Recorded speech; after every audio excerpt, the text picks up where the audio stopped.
Hello students, and welcome to this video of the lesson.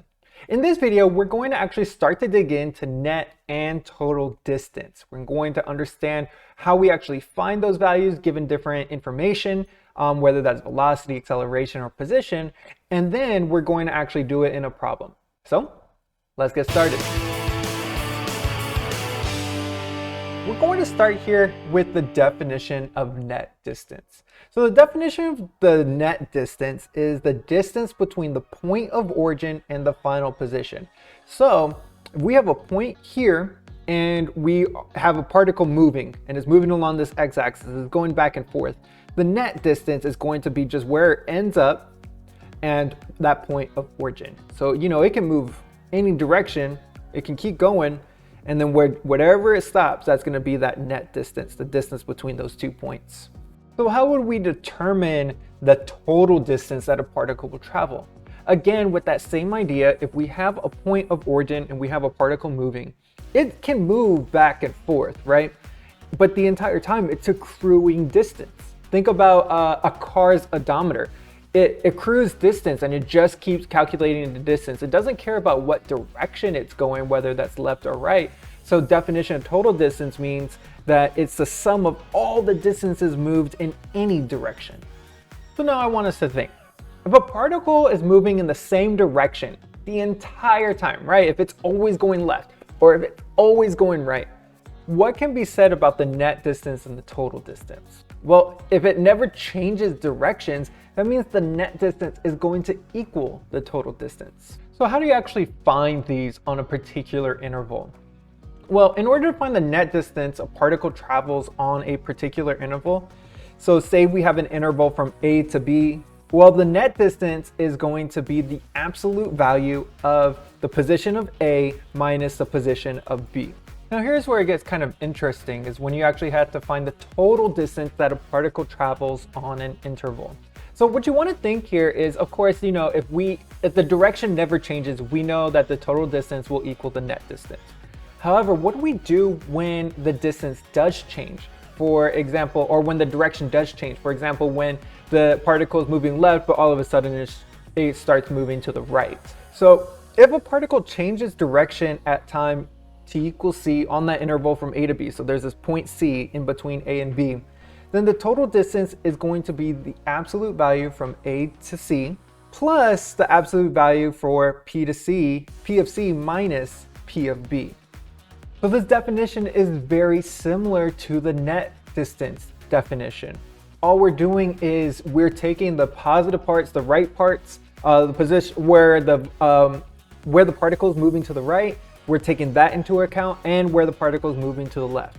Now I know this total distance equation could expand. Maybe there's different points where we're changing directions. Maybe the particle changes directions 2, 3, 4 times. Then you're going to have different points and different intervals that you're going to have to take into account. So now go ahead and grab your calculators here, because we're going to need it throughout the rest of this video and in our next video as well. But let's actually start to actually use it so that we can actually find some values of net and total distance. All right, so we're given here a function P of t, and we know that P of t is measured in centimeters. All right, and we want to find the net and total distance. Let's start with the net distance, and that's going to be the absolute value of P of 1.5 minus P of 4, okay? So let's go ahead, and what I like to do here is I like to put in our graph, our function here, and I'm gonna put in 2t to the third minus 6t squared plus 8t.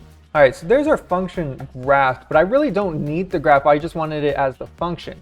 So let me go ahead and we're gonna add a calculator here. What I want is the absolute value, so we'll use the absolute value here, and I want the function at 1.5 minus the function at 4. So it's f1 of 1.5 minus f1 at 4. And we get 58.75. So let's see what we actually just calculated. So we get 58.75. And you just want to keep in mind, all right, what is the unit of measure? We're calculating distance, so the unit of measure is in centimeters. Just notice that this is not a rate. And now we want to find total distance. So in order to find total distance, you want to think about, okay, we know that position, or that the particle is going to be shifting directions when velocity is equal to 0, or there's a potential change of direction when velocity is at 0. We need to see if it's changing from positive to negative or negative to positive. So what do we need? Well, we need the velocity of t, which we know is p prime of t. So let's find that derivative. That's going to be 6t squared minus 12t plus 8. Don't worry about factoring this. Again, this is a calculator problem. And, potentially what we could have done is we could have just graph the derivative from our function on the calculator, which I've done in previous videos, but I just thought this derivative was very easy. So what I'm going to do is I'm going to turn off our first function, and then I'm going to put the derivative in f2. So then we're going to be looking at this at 6x squared minus 12x plus 8. All right, so there's our function, and we're looking from 1.5 to 4. And what I notice here is that in the graph from 1.5 to 4, I notice that the graph is always positive. So since the velocity is always positive on 1.5 to 4, which is what we're looking at, we know that the particle is always moving to the right, because positive velocity means that the particle is moving to the right. And that the total distance, since it never changes directions, is going to be the same as the net distance. All right, so that question is actually going to conclude this video.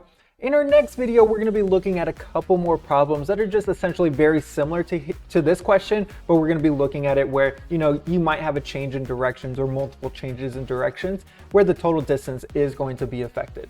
Of course, if you don't understand these definitions and you want a different explanation, please reach out to me. I'm Mr. Hernandez. This is Mr. Hernandez Teaches.